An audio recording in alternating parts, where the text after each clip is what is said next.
talk to you people at this forum. So thank you once again.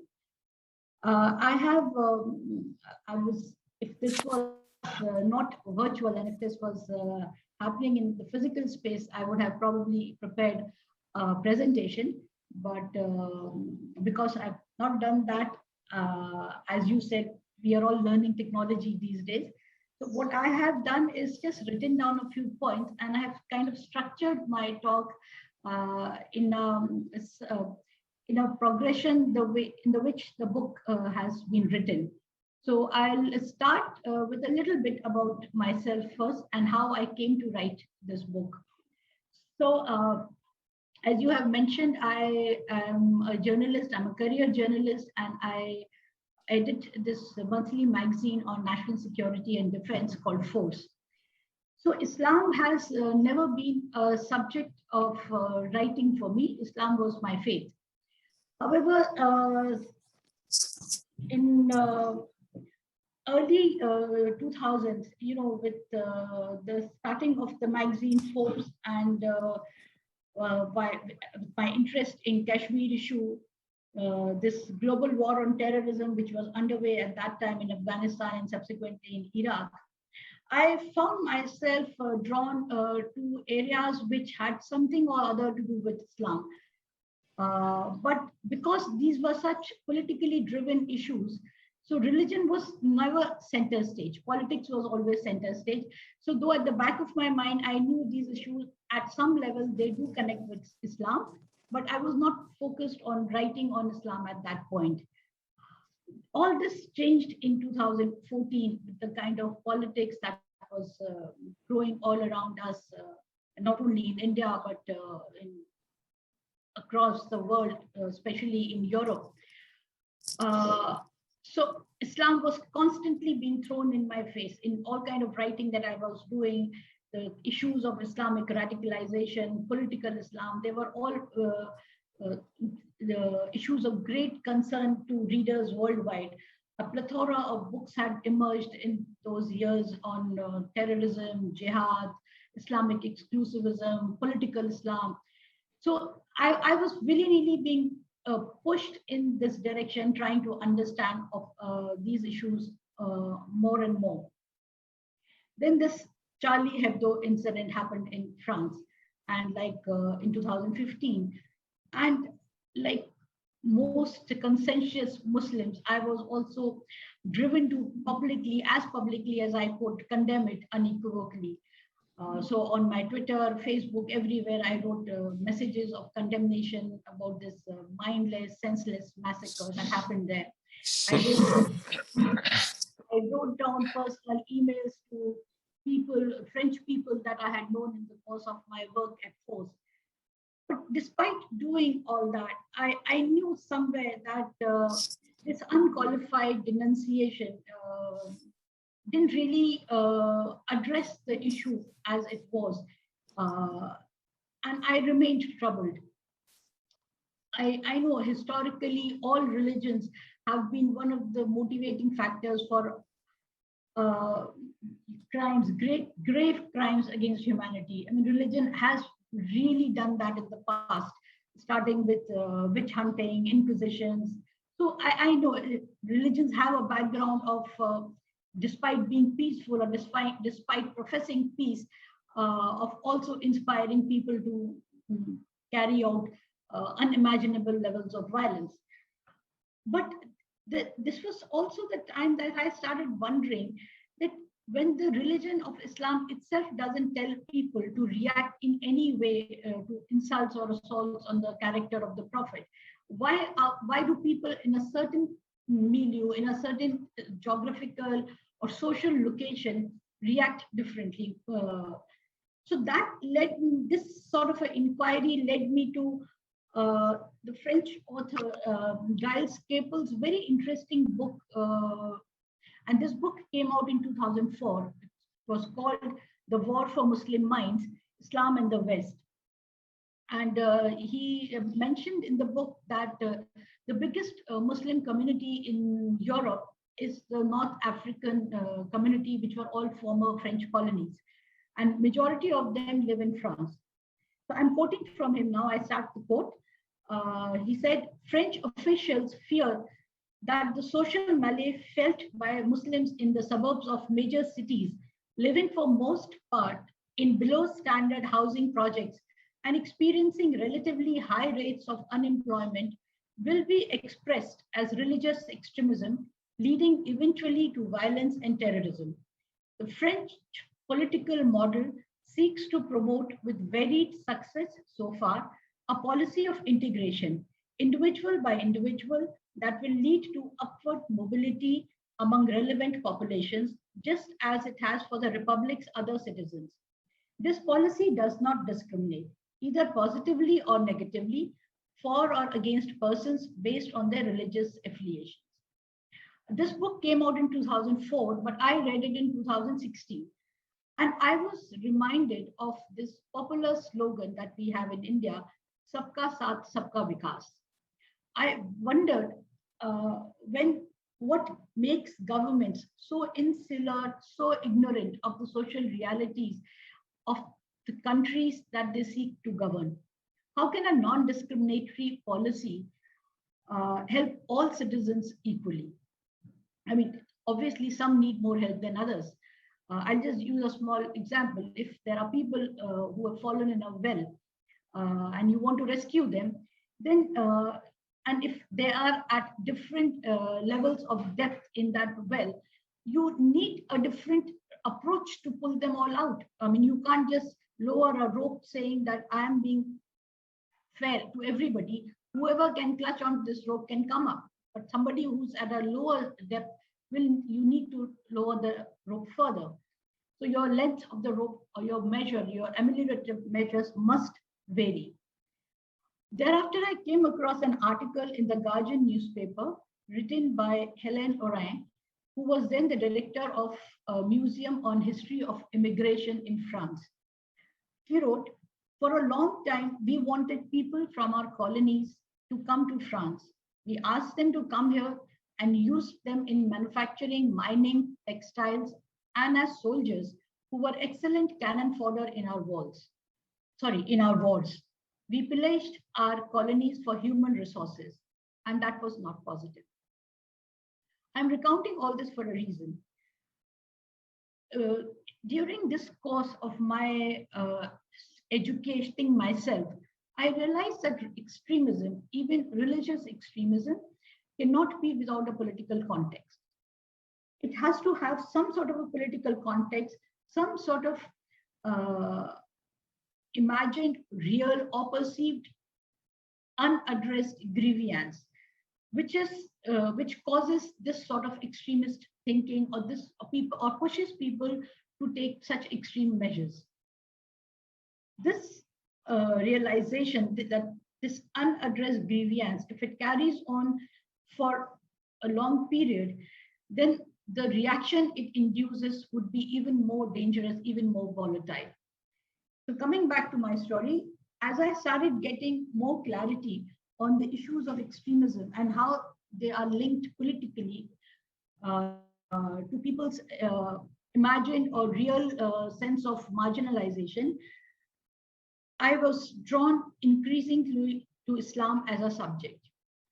And this book has been a result of my own curiosity, my own learning, my search, my reflection, and to a certain extent, my urge to share this learning which I did or which happened to me in the course of my curiosity about my own religion. So that is how the book came about. Now coming to Islam itself. As we all know, the dates when Islam was revealed, what happened when, and how the Prophet got this message when he was meditating in a cave. So I will not go there. But I'll just give a small picture of pre-Islamic Arabia. At that point in Arabia, there were multiplicity of faiths. There were Jews there, there were Christians there, and there was a group of non-Jew, non-Christian people who were practicing some sort of Abrahamic faith, apart from others who were pagans. Prophet Abraham is a very interesting figure in all three Semitic faiths, Judaism, Christianity, and Islam. He's deeply revered. So, and people believe that he was a descendant of Adam. I mean, logically, if Adam was the first human being, then everybody is a descendant from Adam. But there were people who traced a direct lineage from Adam to Abraham and thereafter to Prophet Muhammad. His tribe, Banu Hashim, claimed direct descendants from Abraham through his son Ismail, and which is why this particular tribe was not pagan. They were neither Jews nor Christians. They had their own sort of a Abrahamic faith. And the family had a precedence of people who claimed some sort of divine grace, some sort of divine benediction. So it was very common for this family to have people within this tribe, to have people who claimed that they had superior knowledge, or they had knowledge of the past, or the knowledge of the future. So when Prophet Muhammad came with his message, it was not very difficult for a group of people to believe what he was saying. So this conversion to his message was not a very tedious or not a very cumbersome job, despite the fact that there was a huge resistance from the powerful, financially powerful, and some sort of a militarily powerful tribes of Mecca. But there were a lot of people who did believe what he was saying, because they thought that this family is, it has the grace of God on it, grace of Allah on them. And Allah, incidentally, was the name of the God for Arab people. They refer to their God as Allah. So they felt that this message, coming from this message, is all right. We should not question this. So another thing, what led to rapid spread of Islam throughout the Arabian Peninsula at that point was the personality, the character of the Prophet itself. He was regarded as a very honorable, just, fair person. Such was his reputation that when this Hijri happened, when they migrated from Mecca to Medina, even the Jewish tribes there, they appointed him as a hakam. A hakam was a person who would mediate in disputes between tribes. So that was the kind of reputation he had, that he would be fair in his mediation. This was also the time when, this was also the time that he laid down certain code of conduct, which people thought was unprecedented in that society. Whether it was conduct in war, the timing of fighting, when do you fight, when do you not fight, when fighting is not approved. For instance, after sundown, and if somebody is not fighting you, you should not be fighting that person. You should respect that person's desire not to fight at that particular time. The treatment of prisoners of war, the treatment of the defeated tribe or the opponent, the laws regarding rights of women, the laws regarding rights of orphans. So there were a lot of these things which were happening at that point. Distribution of wealth, equality, removal of the untouchability, or the breaking down of caste, not class, class hierarchy. So all of these things were novel ideas at that point, and people started to really get drawn more and more to them, because it was something which was speaking directly to them. It was speaking to people who have been marginalized by the powerful Quraysh tribes or the powerful Meccan tribes, who believed that they had money and they had influence, so they could dominate others. So all this led to the spread of Islam at that point. There's another reason, and it's slightly contentious, and this is what we keep hearing even today, and that was the Islamic armies, which kind of raged through West, rampaging through Europe and North Africa. in the West and in the East through Asia, Central Asia. Now, I'll come to conversions in the later part of my talk. But the very fact that an army, a military is being led by people who are also devout and who adhere to the prayer, timings of their prayer and their fasting and things like that, as with so much of discipline and as sincerely as they do undertake their military campaigns. And this whole notion of people on horseback or whichever way they were traveling, all of them, hundreds of miles away from their homeland or their places of birth, and with no guarantee that they'd go back, are waging a war for a cause, whichever that cause could be, was a slightly overwhelming sight, would have been an overwhelming sight for people who encountered them. So whether they forced people to convert because they would get killed otherwise, or their whole influence was, the sight of this army was so overwhelming.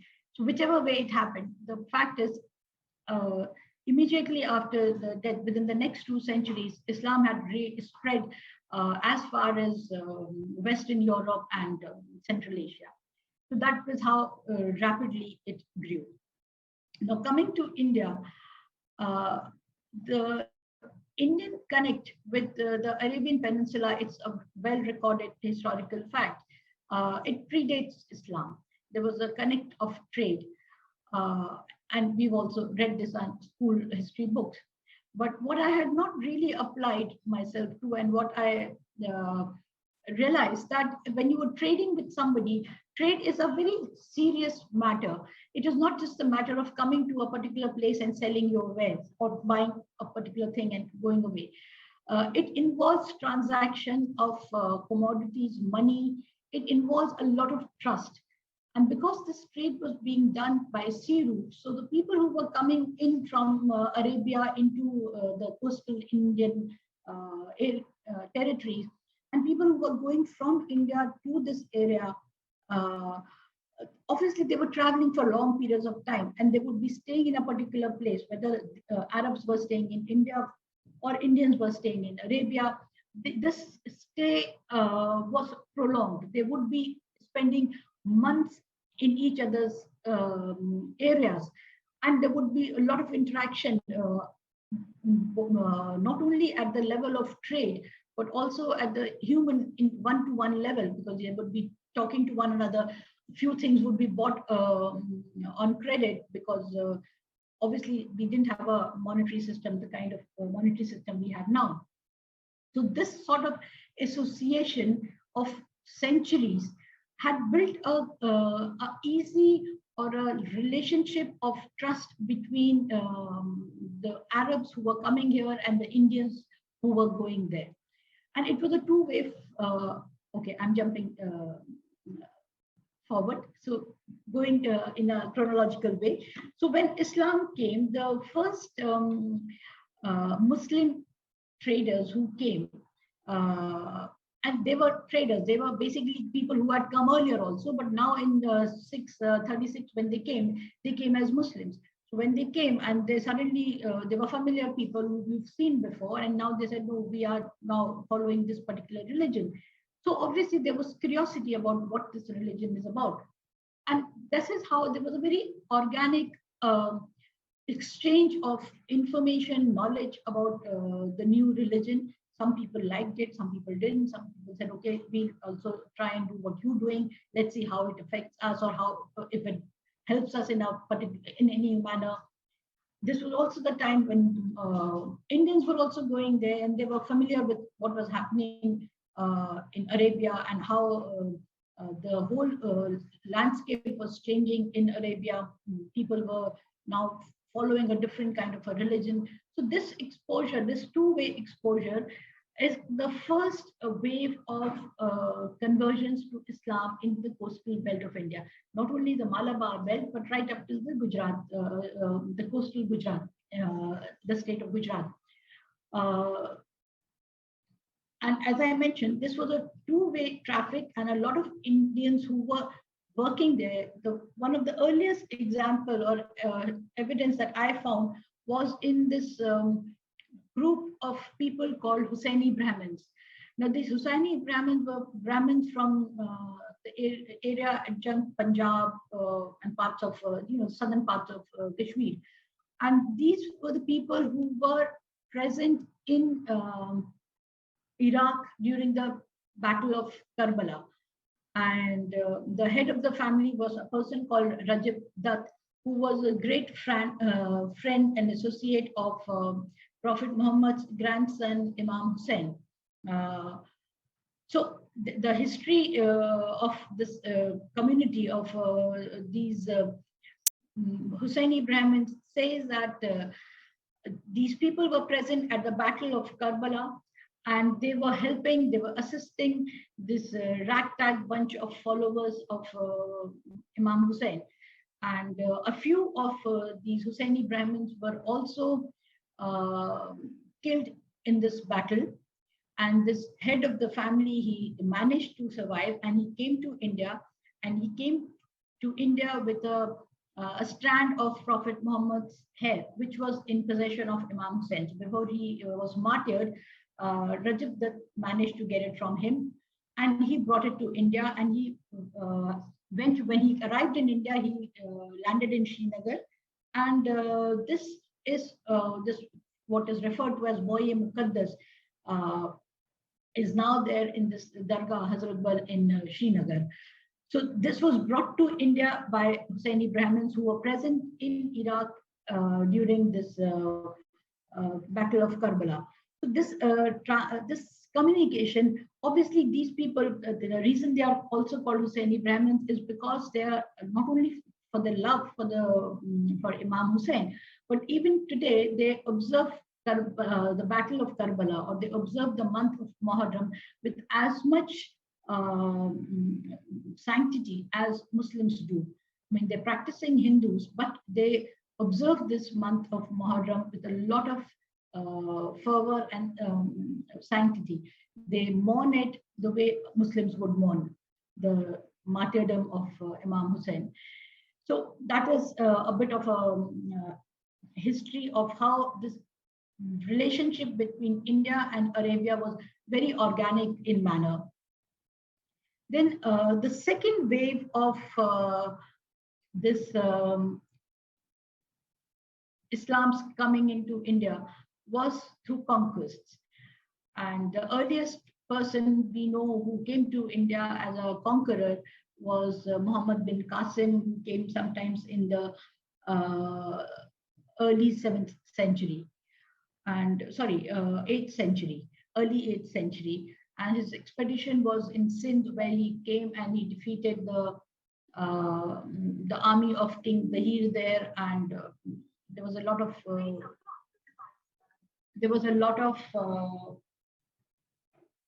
stuff that happened there, a lot of looting and killing which happened there, because this expedition was retributive in nature. He had come there on the orders of his commander-in-chief, who was in Iraq, who wanted to punish his commander-in-chief Al-Hallaj, who wanted to punish the king of Sindh because he had been disrespectful and he had captured some of the caravans which were meant for Iraq, which were coming from Sri Lanka.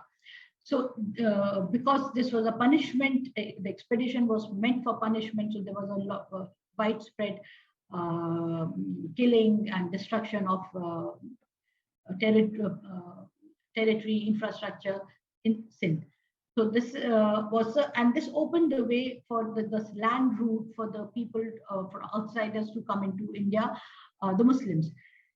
So the next round of conquerors or next round of invaders came a century later in the form of Mahmud of Ghazni, who came from Afghanistan, and he's notorious for the assault on Somnath temple. The empire building started a century later with the coming of Muhammad Ghori, who came here, established some sort of principalities all across the North Indian belt, the the Gangetic plains. And after his death, his empire was split among his slaves. So we had the establishment of Delhi Sultanate in Delhi and the adjoining areas, and we had Bengal Sultanate in Bengal and those areas. The third wave was of the Sufis. This was concurrent with both the traders and the invaders, because Sufis were these people who were very benign religious mendicants who would just be driven by their heart and would go from place to place in search of peace or enlightenment, or even spreading their creed. So that was the third wave of Islam coming into India. And this was probably this had the most lasting influence, and this swept through the entire country. Because if we see the traders were limited to the coastal region or a little inside the coastal region. They didn't go really far inside the hinterland. The invaders came from the northern borders until Alauddin Khilji, which was in the 11th century, 13th century. These people did not go further south. So this scope or this influence of the invaders remained limited to the northern areas and little part of the Deccan Plateau, not too much. But the Sufis managed to travel from north to south, from west to east, going as far as Manipur. So this influence has been the most widespread. And there was a time when there were something like 12 Sufi silsilas or Sufi groups in India, in different parts of India. So in the North Indian area, we are more familiar with the Chistiya silsila, which is there in Ajmer, started in Ajmer with the Khwaja Muinuddin Chisti. And Delhi has one of the very famous dargahs, Hazrat Nizamuddin Aulia's Dargah, part of the same silsila. But there was a Sufi order called, I'm forgetting what it is called. There's a Sufi order in Kashmir. Then there's a Sufi order in Punjab, very famous Sufi order, which is part of Punjab and now Pakistan. Then in Gujarat has another Sufi order, and so parts of it, South India. I'm probably you're familiar with the Budan Baba shrine, very famous shrine in some part of Karnataka. So basically, this wave of Islamic influence into India was the most widespread and something which had a lasting impact. Now, all of this together, whether it was empire building, whether it was trading, whether it was Sufi, it led to a lot of intermingling of communities, people, religion. There were intermarriages happening. There were adoption of each other's practices happening. So this led to a very organic and a syncretic development of what I would call an Indian form of Islam. Islam which was rooted in its geography in India, whether it is in Kerala or Tamil Nadu or Kashmir or Uttar Pradesh, West Bengal, Assam. In all these places, this form of Islam was as much an Arabian religion as it was a religion of that particular region, because it imbibed the local culture, local traditions, local history, local mythologies, local superstitions. So all of that became part of the religion which was then called Islam in India. Now, how has this affected us? How has this affected the Indian society? I'll just give a very recent example of what is happening in Haridwar.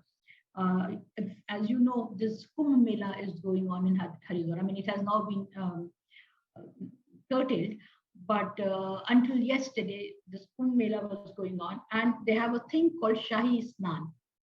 And 2 Shahi Snans had already taken place. Now the next 2 ones will be virtual. I mean, the first Shahi is not native to India. It's a Persian word, and it comes from Shah, which is the ruler. So it has become so much part of our society that even Kumbh Mela, which happens once in this Mahakumbh Mela, which happens once in 12 years and is the most sacred event for Hindus, they have a concept of a Shahi Snan or a royal bath, a term which is not native to the country. So this is how this influence of the outside countries, of influence of people coming from outside, has become so deep rooted that we don't even realize how it influences or how it affects us in our daily life. It's only when, for sake of propaganda, you rake up one issue or the other, then you suddenly start feeling that this is not this is not Indian, this is from outside. But we have internalized the outside so much that in our daily life, in our everyday life, we don't even notice it. There's a very nice couplet by poet Raghupati Sahai Firak. Firak was his pen name, and he writes, "Sarzamine Hind par iqwam-e alam ke." Oh my God, I have forgotten this verse. It's very sad, considering how I used to really like this. Okay. Sarzamine Hind par iqwam-e alam ke firak, kafile baste gaye, Hindustan banda gaya. Basically, caravans from all over the world kept coming into India. And as and when they settled down, this nation of India grew. To just use this example, I think India was like the ancient or the medieval times America. It was a land where people from all over came and settled down. But unlike the American experience, they did not drive away the settlers who had come here before them. They mixed with the settlers. So it was a very nice legacy of coexistence, that people came here, were accepted by those who were already here, and everybody contributed to everybody's lives, everybody's faith, everybody's culture. There was so much of intermingling of interests, intermingling of food, cuisine, custom, culture, costumes, that it is very different or difficult now to draw a line and say that this particular thing has come from this particular region in the world, or this is not organic or germane to our country. Now, because of all this, what has developed in India is a very Indian form of Islam. And why I say this is, if you see today, the major divisions, and apart from the Shia Sunni division, which goes back to the inception of the religion itself, if you see today in India, we have groups like Deoband, we have groups like Barelvi, we have organizations like Tablighi Jamaat, which everybody now knows about, even though if you're not tuned in this subject, until last year you wouldn't have known about Tablighis, but now everybody knows. All of these have emerged in India, and they have reached and they have influenced well beyond the Indian territory. Tablighi is a worldwide phenomenon. They have their centers in the UK, the US, and India had been the headquarters of Tablighi for since its inception until 10 years back, when there was a three-way split in the organization. So this kind of thought, this kind of movements of thinking has emerged in India. It has been inspired by the Indian society. The founder of Tablighi was an Indian. Similarly, Jamaat-e-Islami, another phenomena which propounded the idea of political Islam, which inspired groups like Muslim Brotherhood in Egypt. It grew in India, it developed in India. This thought of Jamaat-e-Islami developed in India. Maulana Maududi was Indian who founded this. So these are the kind of ideas, and India had been a huge center of Islamic learning. The reason for that was that Indian Muslims, even Arabian Muslims, knew of India as a land where the first prophet, Adam, was born. Not born, he descended.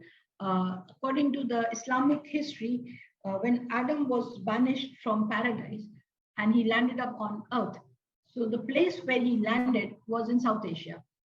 Some people actually pointed out and say it was Sri Lanka, but some people say it was southern part of India. But basically, it was South Asia. So anybody who was familiar with this Abrahamic line of religiosity knew of this area as being integral to the Islamic thought. It was not a country like Spain, where you went there and you were carrying an alien religion. Here they felt that this region was part of their history, that was part of their thought, which is why a lot of earliest seminaries, Islamic learning institutes were there in India. Even before this, concurrent to Al-Azhar University in Egypt, we had this Rahimia Madrasa in Delhi, founded by Shah Waliullah's father in the 17th century. So this was the level of integration of Islam into India. Now, having said all this, I don't know how much I have spoken and how much time I have. So now coming to the present day, what we see today is a lot of myth making. Now I'll start with the first myth. The first myth that we have heard and we have kind of internalized now is atrocities of the Muslim invaders and the Muslim dynasties in India, that there were forceful conversions, there were mass scale killing. I would just say two things for this. If there were mass scale killings, India would have become an Islamic republic by now. There was 11th centuries long Muslim domination in India. Yet India remained a largely non-Muslim country. So much so, there was a time when Akbar was trying to portray himself as a Khalifa, as a rival to the caliphs in Turkey, the Usmans. But the reason he couldn't do much about this was because there were far more non-Muslims in his empire than there were Muslims. And there was nothing he could do about it, because he could not, for reasons of pragmatism also. I mean, he was a person who believed in plurality and multiculturalism, and he propounded this idea of Din Ilahi. But beyond that, for reasons of administration, for reasons of pragmatism, for empire building, he could not have done anything to change the demography of India, or his forefather, Babur, Humayun, or people even preceding the Mughals, the Delhi Sultanate, the Khiljis, the Tughlaq. None of them could have done anything to change the demography of India or enforce mass conversions, because for them, they were here to be part of the country, to build their empires, to be the rulers. And for them, they had to win over the people unless they had this working relationship, an amicable relationship with the local people, with the Hindus who were part of the administration, who could manage the revenue collection, who knew how the society was functioning, the caste hierarchy, who understood this. They could not have sustained themselves or their ambitions of empire building. That was one part. The other part was that they had imposed a tax called jizya on non-Muslims. Now, jizya was a huge source of revenue. If they were to convert everybody into Islam, or if everybody was Muslim, then who would pay jizya? So this huge corpus of funds which was collected through jizya would have disappeared. Why would they do it? And this was a practice not just in India, but this was the practice. This was done even by Muslim rulers across the world, in Europe, in Central Asia, wherever the Muslim empires were established or Muslim rulers were Jizya was a Islamic tax. So nobody tampered with it, and nobody wanted mass conversions to happen because then the source of revenue would go away. So this idea of mass conversions and conversions through force does not cannot be put through scrutiny. Similarly, atrocities. If there were mass scale atrocities, there was no way they could have sustained their rule. There would have been moments of rebellion. There would have been, and they wouldn't have so many non-Muslims in their administration and their armies, or so many Muslims in Hindu armies. Shivaji had a Muslim commander-in-chief. So this sort of confluence of people from all religion moving into different empires or different working with different rulers or of different religious persuasion, it was a very common thing because religion was not the factor here. Empire building was. Even if atrocities were happening, they were happening for political reasons. Empires or rulers cannot rule only on the basis of love. There has to be some element of fear in the population. And okay, I'll just take a detour and just give an aside. One of the people who are part of the government today, in a very senior position, when he was not part of the government, and I had spoken to him for some other article, and he told me, and we were talking in terms of the left-wing extremism, and he said that the people must fear the government. The fear of government must be there in the people. Government cannot be seen as weak. Government cannot be seen as only benevolent. It has to rule by authority. So this is a person who's now part of the government, present-day government. So if this is the thinking, even today, when we are talking of liberal democracies, you can imagine the thinking in the medieval times when people or the rulers had to establish their writ. So some element of fear had to be instilled in the people. So I'm not denying that atrocities happen. Obviously, atrocities would happen, or when military campaigns would happen, when wars would be happening between one king and another king, there would be a human rights violation. I mean, there are human rights violations even today, what we call collateral damage. Even today, ordinary civilians, citizens suffer. So at that time, we didn't have these concepts of human rights. So atrocities happened. But you cannot now look back at your past and put it through the sieve of present day time. And you can't say that, look, in the 13th century, these many people were killed, or these many people suffered during wars. It's almost normal that this would have happened at that time. The second myth is mass destruction of temples. A figure of 60,000 is circulated on social media and WhatsApp and everywhere. People keep talking about 60,000 Indian temples were destroyed. I had referred to a very interesting book written by Richard M. Eaton on temple destruction in India. And he says that this figure of 60,000 has no historical evidence. According to him, through his research and through all the material that he could lay his hands on, he could find only 80 instances with a reasonable historical to establish that temples were destroyed. So there were only 80 instances of temple destruction. But having said that, temples were also symbols of power.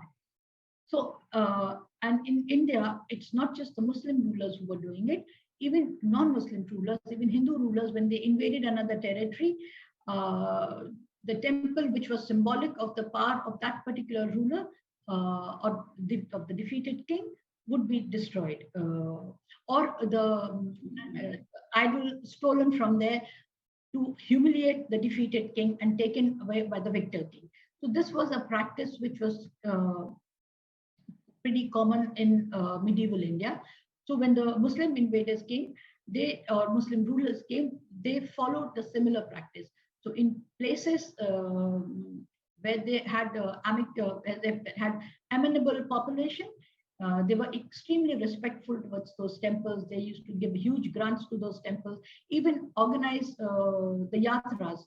And he refers to a very interesting episode in his book of Jagannath Puri Yatra, where this representative of Shah Jahan had organized it, and he sat on this huge throne-like structure on a camel, on an elephant, and he led the yatra, though being a Muslim, because through that he was trying to convey to everybody that look, it is possible, because I am doing it, because I have the power to facilitate this, because I have the grace of God on me, so I'm facilitating this grand event for you. So, so destruction of temple did not really work. If you're trying to administer a group of people, you cannot alienate them to the extent that they become ungovernable. The third myth that we hear about is partition. And this is all our present day woes actually owe to partition. This whole Hindu-Muslim tension, the whole Hindu-Muslim strife, everything harks back to partition. And it said that Muslims demanded partition and they got their own Pakistan. Why are they still staying in India? Why are they now eating up our resources and demanding more and more rights in India? This is another myth. Partition was originally not the idea floated by Muslims. The earliest incidents of or earliest evidence of anybody suggesting that Hindus and Muslims should be two different countries, or India should be divided into territories of independent territories of Muslims and Hindus, was Lala Lajpat Rai, who was one of the founding members of Hindu Mahasabha. He wrote a series of articles in the Tribune newspaper of Punjab in 1924, in which he suggested, not be able to handle clearly, and not only did he suggested this, he also proposed the territory which would be given to Muslims. And lo and behold, when Sir Cyril Ratcliffe drew this line of blood on the map of India in 47, he roughly followed what Lala Lajpat Rai had suggested. So the division broadly happened along those lines, except that Kashmir didn't go to Pakistan, it came to us. So this burden of demanding Pakistan or demanding partition of the country is not Muslims alone. Yes, Muslims caught on the idea and they jumped on the bandwagon for partition. Yes, Muslim League started propagating the idea of partition. Yes, there was a direct action day announced by Jinnah in which wholesale massacres of Hindus happened. All of this is true, it's part of our history. But to say that they alone were responsible, it is not correct. So they alone should not bear the cross of having divided the country. The other myth that we hear is appeasement of Muslims through the last 60, 65 years. Now, the truth is the appeasement, if you strip it down to bare bones, it comes to only three things. One is lack of uniform civil code. The Muslims have their personal law. Personal law translates into a Muslim man's right to polygamy, to marry 4 times. They're not bothered about anything else. The other aspect used to be Hajj subsidy, that the Muslims get money from the government to go on Hajj, and the religious pilgrimage when Hindus get no such benefit. And the third was that,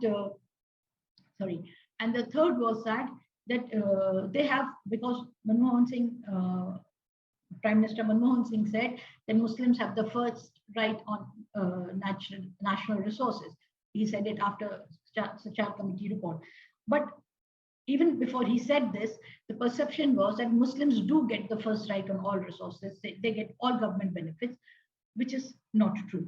Now, Hajj subsidy has been abolished, so I don't want to get into that. I have written about what exactly it meant in the book, that subsidy was basically to Air India. It was not given to the Muslims, travelers.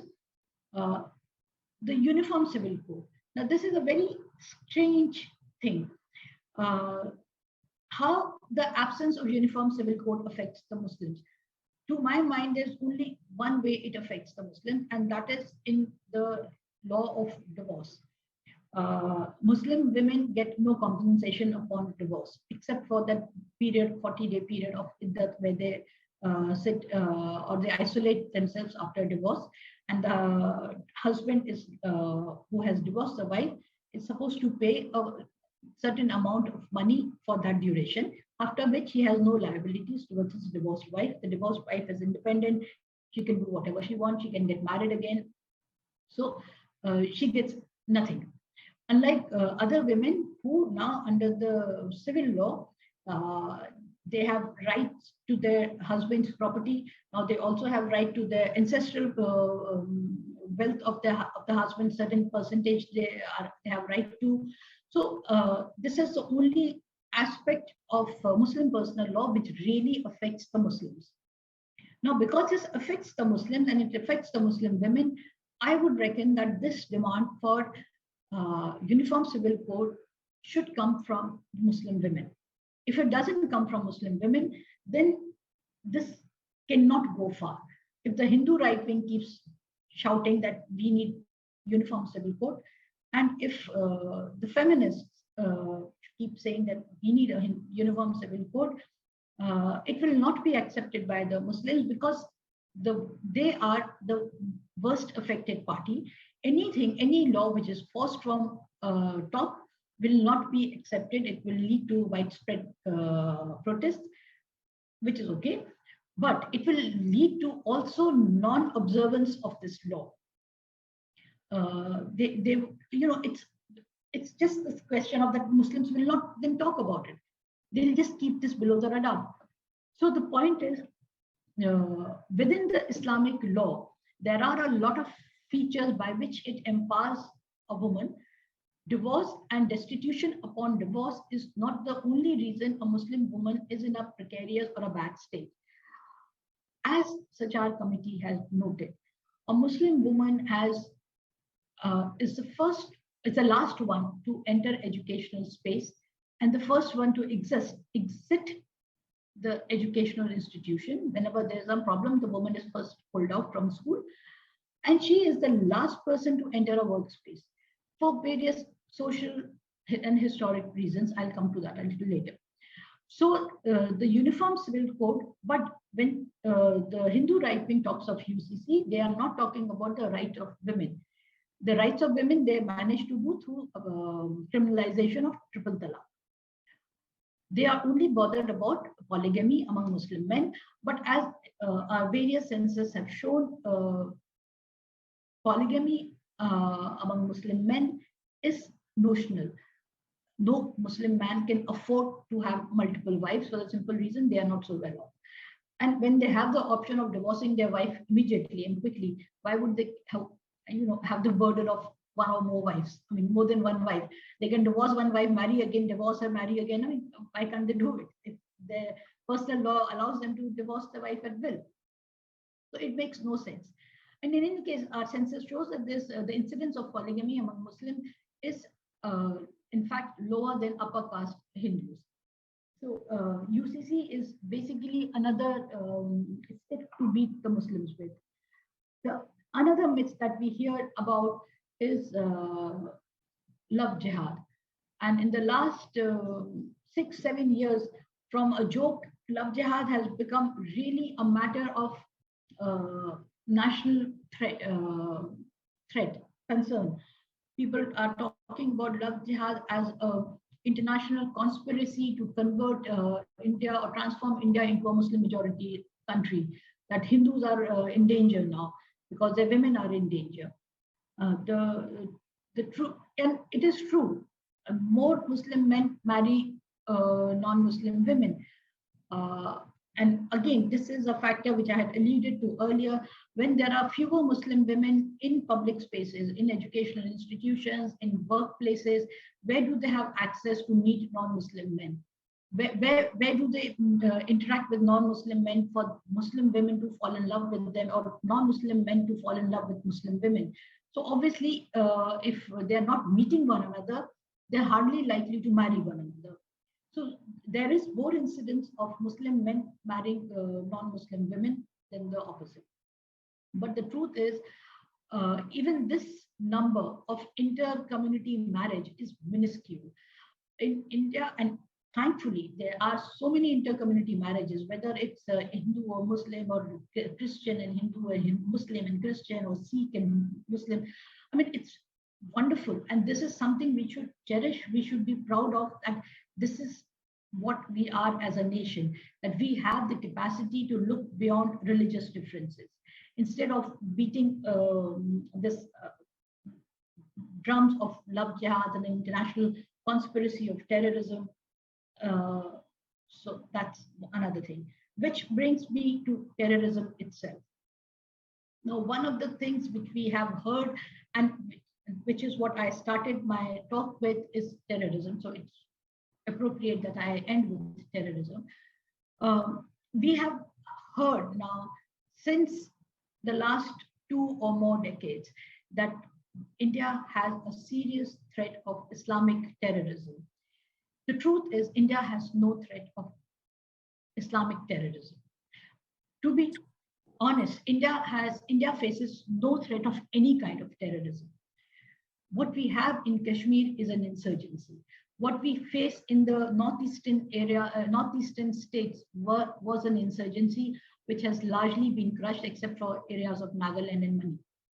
What we see in central India is insurgency by the tribal and the dispossessed people, what we quaintly call left-wing extremism, but it's an insurgency all right. There was a recent incident again 2 weeks back in Chhattisgarh, where once again the police and the CRPF walked into a trap laid by Maoists. So this is also an insurgency, because all of this cannot happen if there is no local support. So to say we face a threat of terrorism is not correct, because when you put this blanket of terrorism on your political problems, then you are actually abdicating your responsibility from resolving those political problems. We all know Kashmir is a political problem. We were talking to Pakistan on Kashmir during Prime Minister Manmohan and President Musharraf's time.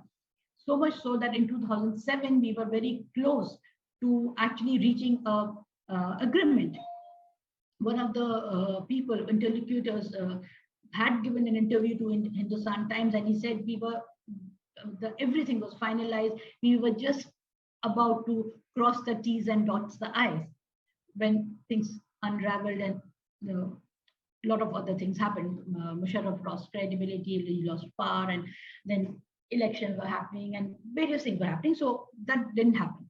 So, but the reason I'm mentioning this is that there was an acknowledgement by the Indian government, and not just Manmohan Singh government, but his predecessor, by Prime Minister Atal Bihari Vajpayee, that Kashmir is a political problem which needed to be resolved. Former Chief of Intelligence Bureau, Dullat, A.S. Dullat, in his biography of Vajpayee, he starts by saying that Vajpayee told Dullat that ye guthi to suljhani padegi, I have to resolve this issue. So there was an acknowledgement that this is a political problem, but now suddenly, because it doesn't suit us, or it doesn't suit our the ideology that we want to promote, or we want to peddle in the country, so we are putting everything as terrorism. There is no terrorism. It's an issue you need to resolve. If you don't resolve, it will continue like this. There was terrorism on Indian mainland in the decade of mid to late 1990s and early 2000 until 2003. And this was again spearheaded or supported, financed by Pakistan. There was a political context to this as well. In 1992, you had the demolition of Babri Masjid. There was communal violence. There was a widespread communal violence. And for the first time, a lot of this violence, because this was the time when television had come into its own, a lot of violence was recorded, circulated, which, and there was brutality, unimaginable brutality in places like Surat, in parts of Gujarat, other parts of Gujarat and parts of Maharashtra, which, sexual violation of women, Muslim women, recorded and circulated. All of this was happening at that time. People of certain generation would remember and probably would have come across this. This led to the first bomb blasts in Bombay in 1993. Then it was Bombay. The criminals, the underworld, graduated from being smugglers into terrorists. And this was facilitated by our own local level bureaucracy, the local officials who were, in cahoots with these smugglers, where consignments used to come from the Middle East on the coastline of Bombay, and the goods were smuggled. So this was a well-trodden path. So instead of contraband, instead of smuggled goods, ammunition came, RDX came, and there were bomb blasts. And that led to further vitiating of atmosphere in Bombay. The cases were immediately filed. Muslims were picked up randomly. A lot of innocent Muslims also were picked up. And they have been languishing in prisons for decades now. This is again a matter of record that most Indian prisoners, most people in Indian prisons are Muslims. Most of them are poor Muslims who are there without charges. The cases have not even been filed. And they are there for years and years. And once the case comes to the court, after 20 years in the court acquits them for lack of evidence, but the good part of their life is spent in prison. So you're using the bogey of terrorism to further marginalize, criminalize a community, which is in any case on the fringes now. Coming back to this whole appeasement thing, I think everybody is aware of Sachar Committee's findings and subsequently Professor Kundu Committee finding that the illiteracy level among Muslims even today is 42%. This intergenerational mobility level among in India is poorest among Muslims. It is worse than even scheduled caste.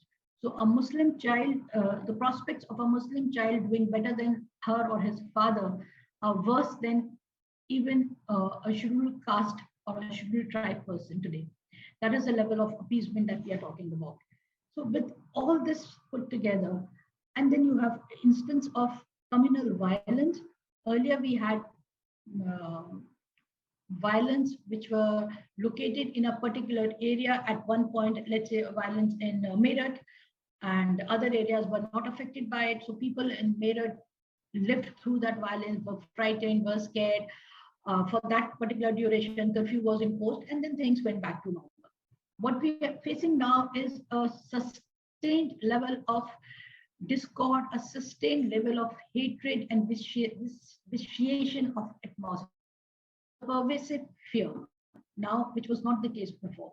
So we do not have large-scale communal violence now, but we have a permanent state of unease, a permanent state of insecurity, which is further leading to a sort of a division in the society, whereby even civil conversation is no longer possible. You say something on social media which you think is really a very innocuous, sensible suggestion, and immediately people get after you. They get your phone number, they get your home address, and they start threatening you beyond the virtual domain, because once they get your phone number, they get your address, then they're actually threatening your physical safety as well. So this is what we are living in or living with today. So I think I have spoken more than an hour, and thank you so much for your patience. Once again, thank you for this opportunity. And I don't know if I've made any sense or not, but I do hope that at least some part of what I said made sense. Thank you, Ghazala. There's a brilliant historical perspective of where the religion and Islam stand in India. And also you have raised some very important background questions on issues like appeasement, how partition happened. And I think that I'm particularly interested in one issue which you did mention. I want that to be the first question. That you did say that the Uniform Civil Code, the initiative must come from Muslim women. That's a very interesting perspective which you are putting into the whole thing. Because normally, when we say uniform civil code, we are talking about amendments to uniform to the Marriages Act, Inheritance Act from the Hindu point of view. But now what you are saying is that it must come from the Muslim women. How do you expect Muslim women to organize themselves into making this demand? See, Muslim women can organize themselves if they wish to, as they have done in the case of triple talaq. A lot of Muslim organizations came, put their weight behind triple talaq, but even they did not say that they wanted a uniform civil code because they felt or they still feel that the Islamic law provides them with certain safeguards, provides them with certain rights. See, the biggest right a Muslim woman has under the Islamic law is right of inheritance. So whether she's a mother or a daughter or a sister, or a wife, she has right to her ancestral property. She has a right to the property of her father, her husband, her brother. So this is when you're talking of property, I'm talking of Muslims of a certain class. Poor Muslims have no right because the men themselves are poor. But the thing is that women, by and large, feel that the Islamic law has been fair to them. Even during this triple talaq debate, or actually argument more likely, the demand was for end of the triple talaq practice. There is no law in Islam or Sharia which validates triple talaq. Triple talaq has been done or has been a precedence. There is a precedence to triple talaq during the caliphate of Hazrat Uthman. So it has become some group of Muslims, especially in the Indian subcontinent and mostly in India, of Sunni persuasion. They have started saying that, look, there is a precedent, so we can do this form of talaq also. Though in terms of law, talaq is only, or what the Quran says, talaq can only be done in a particular way, which is intervals between each pronouncement. So this whole triple talaq argument, when it was blowing in our faces, the Muslim women organizations also were demanding that we should put an end to this. And they were not saying we want uniform civil code because they think the Muslim law is fair to them. Yeah. Sorry, I'll just add, I forgot to add this. You see, if you remember this whole Shah Banu case also, even after the Shah Banu was given compensation by the court, she eventually refused to accept it because everybody piled on her and told her that this is un-Islamic. So she said she did not know that this was un-Islamic. So she refused to accept it. So this realization that you can have law other than religious law has to come from within the Muslim community.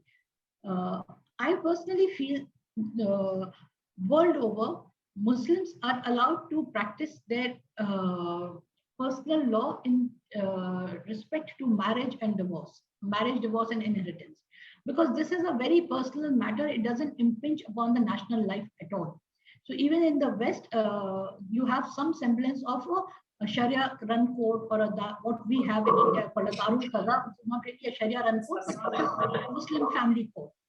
So there has always been some semblance of personal law or a religious law governing the community in small matters, personal matters, not civil matters. So I think if we have an option, if the Muslims have the option of either, if you're marrying under SMA, a Special Marriage Act, then in any case, you have access to the secular law of the land. Then you are not being governed by the personal law. So if Muslims who want to be governed by a law of the land or the civil law, they have the option of going to or getting married through SMA. I mean, even Muslims can get married through SMA. It need not be inter-community marriage. Yeah.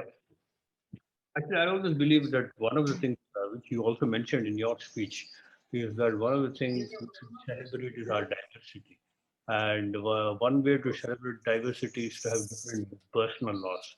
Because in our common polity, many people ask this question, In US, everyone is treated equally. In Australia, everyone is treated equally. Why in India do we have separate perspectives?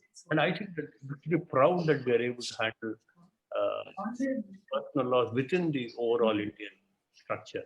In this, but in this context,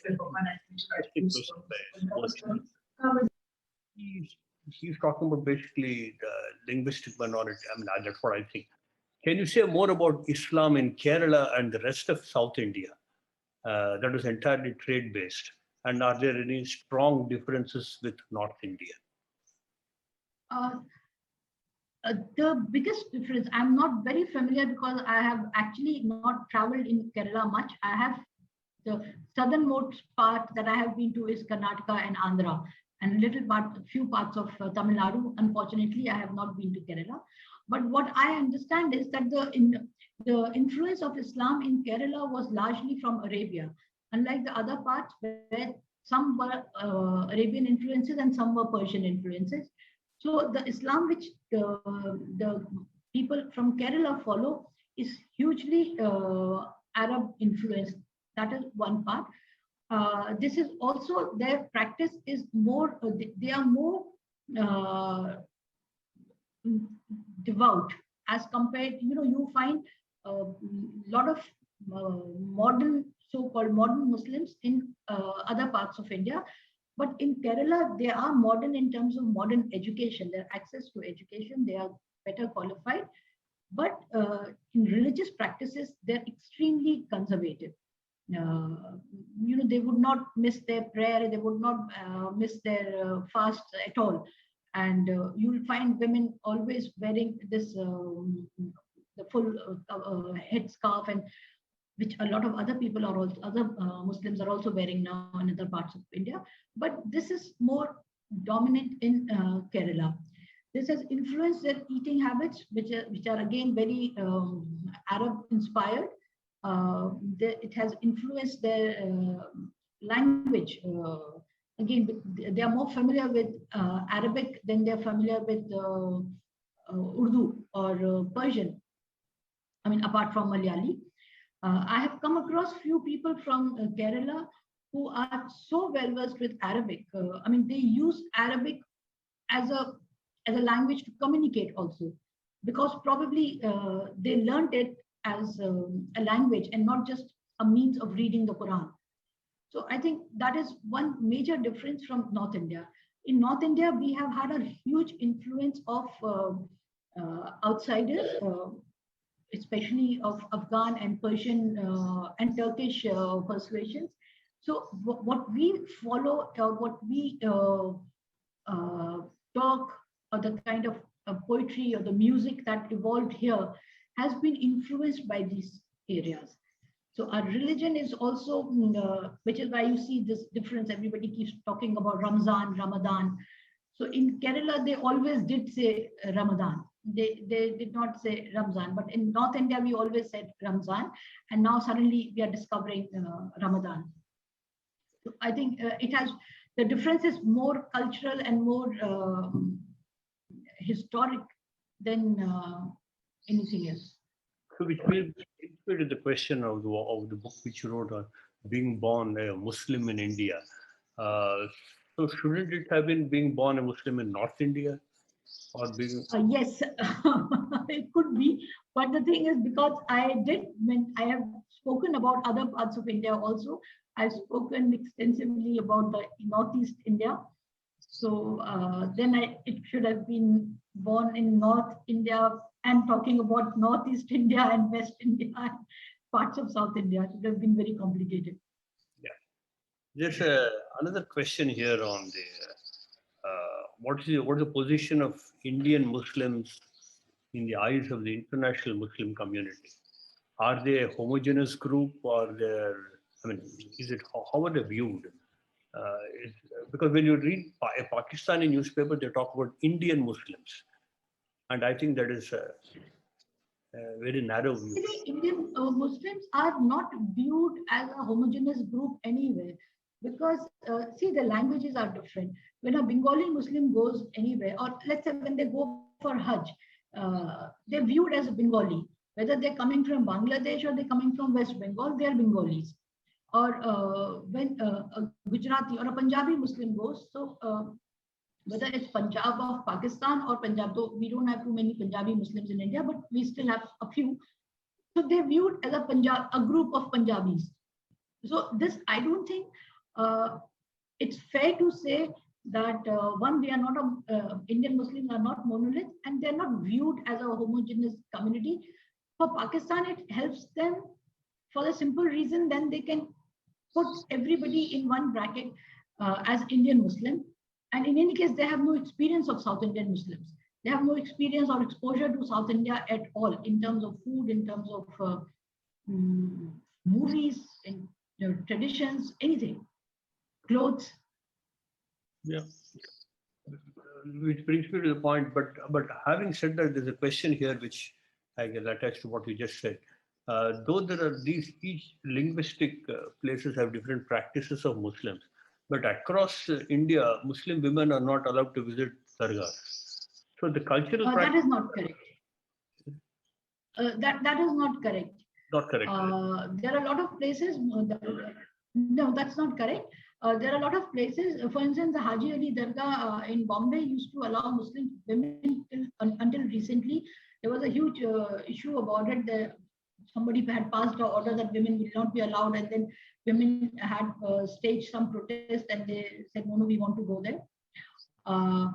There in Nizamuddin, women are in the Nizamuddin Dargah in Delhi. Women are not allowed inside the shrine, but they are allowed outside the shrine. But there are few dargahs where, and I have actually mentioned this dargah. It's a dargah in my hometown in Agra, where everybody is allowed everywhere, right inside the shrine also. So I think each dargah follows a different sort of regulation. There's nothing uniform about this. And similarly, there's nothing uniform about Muslim women not being allowed inside the mosques. There are a large number of mosques worldwide, including in India, including the Jama Masjid in Delhi, where women are allowed to go and pray. There are certain mosques which don't allow women to pray, but I think it's more for reasons of logistics, because if there are smaller mosques, they are not able to provide separate space for women for ablution, because before the namaz you have to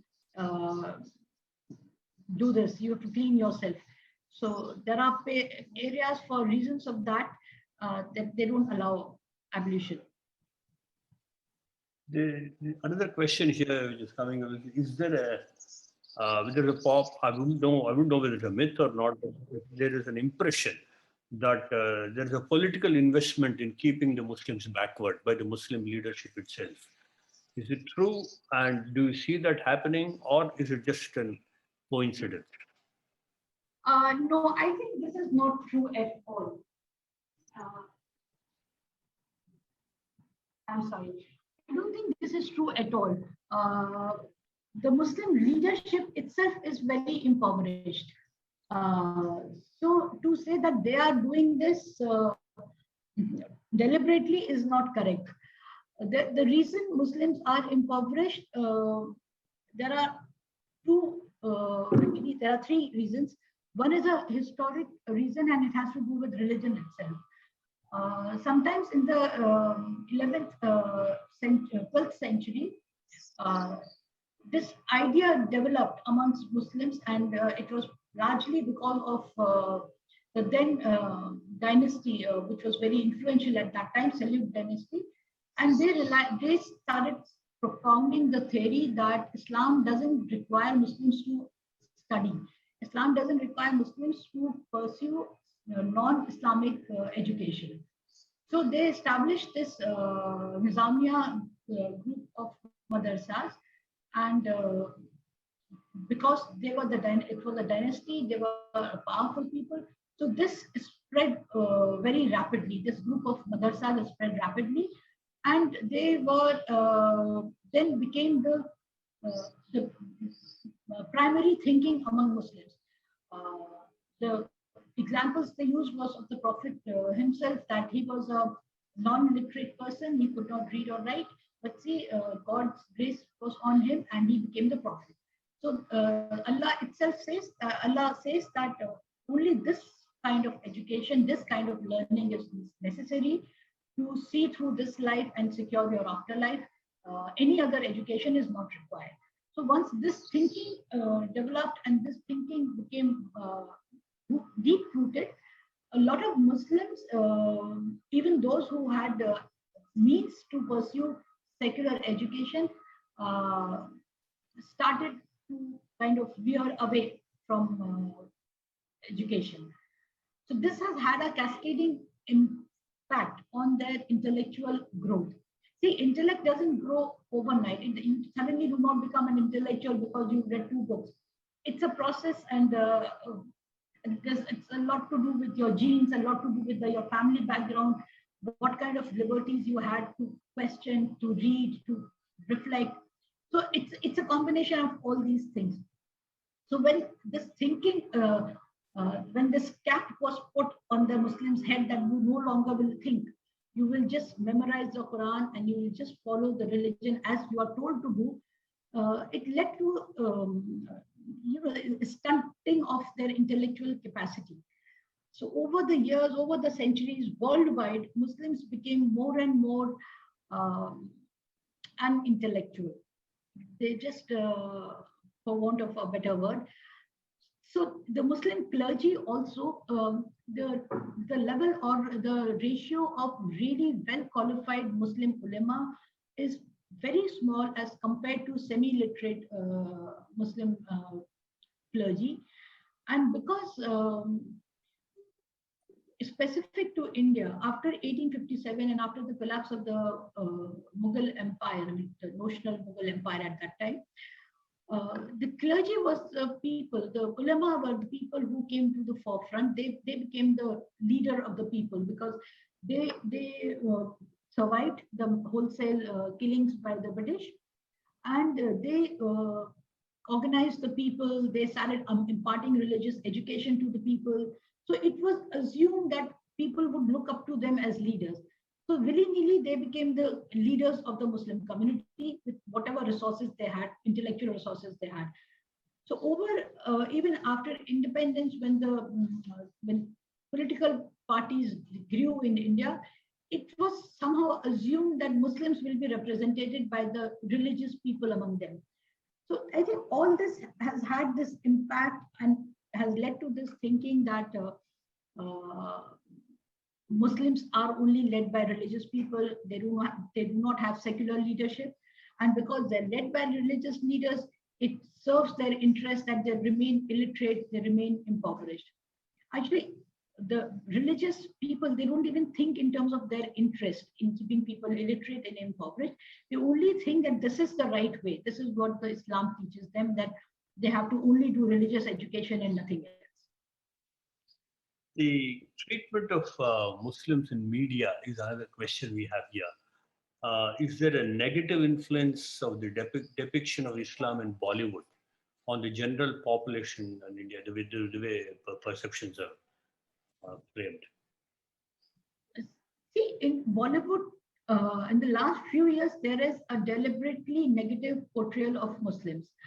But earlier, when Muslims were portrayed, whether in a negative light or in a stereotypical light, it was not malignant. It did not come from a feeling of putting them in a particular box. That is how the stories were written and that is how characters were created. So we've had a very nice stereotypical noble Muslim character, as you see in that movie Sholay, a marginal character, but a good character. Or you have in that famous film Amar Akbar Anthony, where Rishi Kapoor plays a Muslim and he's wearing the checked lungi and he's wearing a skull cap and kajal. Very, very stereotypical, but you know that filmmaker was not mocking the Muslim community. He actually, his portrayal or his characterization of this person comes from a place of fondness. So even the Christian character is a very stereotypical, the cross and forever doing, going to the church and confessing and all that. So I think it's a popular medium. Bollywood is a popular medium. So they do what they think will work and which people will like or will entertain the people. So I have no complaints against the portrayal of Muslims in the film industry. My complaint is against the portrayal of Muslims in the media, the mass media, as in the news media, television. What is happening there is deliberate. That is a deliberate vilification. It's false. The stories that they put out are patently false. There's no shred of evidence in anything they say, whether they talk of terrorism, whether they talk of jihad, whether they talk of love jihad, or anything else, Tablighi Jamaat. So all of this is very deliberate, orchestrated vilification of the community. There's an interesting question here, and this cannot be a coincidence according to the questioner. He says that there are 57 Muslim countries, and not one of them is a liberal democracy, not one of them has a good record of religious tolerance, free speech, and women's rights. Is it something to do with religion, or is it a horrible coincidence? Both. It has to do with religion partly, and I'll tell you where the religion comes in it first. The countries, the majority of Muslim countries that you're referring to, or anybody would be referring to, are all in the Middle East. Now, this is where originally, historically, these are tribal societies where women, the status of women was below human. So Islam came like a reformist movement which was trying to give rights to women. It was trying to uplift their status and all that. Islam itself is an egalitarian religion. It focuses, or it propounds the idea of equality. It abolished slavery, and it insists that when Muslim men pray, they should pray in a manner that their ankles touch one another, which is why they have to pray in a congregation, so that there is no sense of superiority or inferiority. So all this, these are very democratic principles. So the religion itself says nothing against democracy. It says nothing against, it says a whole lot against subjugation of women, because it has actually given a lot of rights to women. It was the first religious order which gave rights to inheritance to women. It gave the right to divorce to women. I mean, women can divorce if they're unhappy in their marriages. It gave them right to work, own their own wealth. The husband has no business asking for the wife's money. So the religion itself did a lot of things which were to uplift the society and make it more civilized. So this is the religious part. Now, when we talk of Muslim women having no rights, I think one of the countries which most people have in mind when they talk about this is Saudi Arabia. Now, Saudi Arabia is not even a country, really. Saudi Arabia is just a incorporation run by the Saudis, the House of Saud. So it's their personal fiefdom, to be honest. So what they do, what they have been doing to their country, to women there, to subjugate their people, I cannot say anything about this. I mean, I have been hugely critical of them in the book also. In fact, I've suggested that the rights of pilgrimage should be taken away from them. So I will not talk about Saudis here. But yes, what has happened over the years is, because these were tribal communities, these were very, very patriarchal communities. So they have embraced Islam, but they clung onto their lot of their tribal systems, customs, and mentalities. The biggest evidence of this is female circumcision. Now, Islam says nothing about female circumcision, but because this was a tribal practice done in certain areas like Yemen and certain people, communities of North Africa. So when Islam came and people started embracing the religion, one of the conditions they put to the Prophet was that look, we are willing to heed your message, follow your path, but at least there are few of our customs, can we also follow them? So he said, okay, what are these? And they said that, okay, for our sake of our community, our family honor, we circumcise our women. So the Prophet, one of the hadiths mentioned that Prophet said that if it's not too painful, you can do it. But it has no Islamic order on this. It is not ordained in the religion that women should be circumcised, which is why this is not a widespread practice. Certain people do it even today. So this is how people managed to find or their way of pushing their agenda through the religion. The religion was trying to modernize them. The religion was trying to civilize the tribes, but the tribes still managed to somehow subvert the civilizing message of Islam so that they could pursue their tribal instincts. So I think that is the religious part of it. The other factor which has ensured that majority of Muslim communities remain undemocratic and remain the way they are, strife-ridden. This has nothing to do with Islam, and this has nothing to do with the communities themselves. This has all been, the consequence of the Western interest in this region. And because of the Western interest in this region, they have propped up amicable rulers here. So the rulers should be, the criteria is that rulers should be amicable to the Western interests, whether they are sensible people, whether they are democrats, or whether they are actually just civilized people, it's immaterial. So that has been the biggest bane of this entire Middle Eastern region, or the areas where you have majority of Muslim countries. So that's a unfortunate part of this region, and which is why they remain strife-ridden. I mean, we all saw what happened to this Arab Spring. Everybody was so optimistic about things changing, but eventually, once the West got in, they got their own man again in power in Egypt, and the institutions were subverted all over again. So that's the most unfortunate part. Amazing. But can I just add one last gadget here?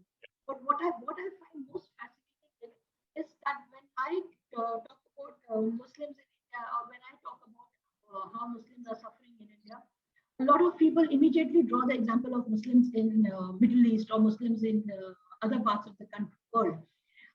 My response is that why should I care about them? I am an Indian. I'll care about my status here. I will care about the plight of my people in this country. Why should I care what is happening?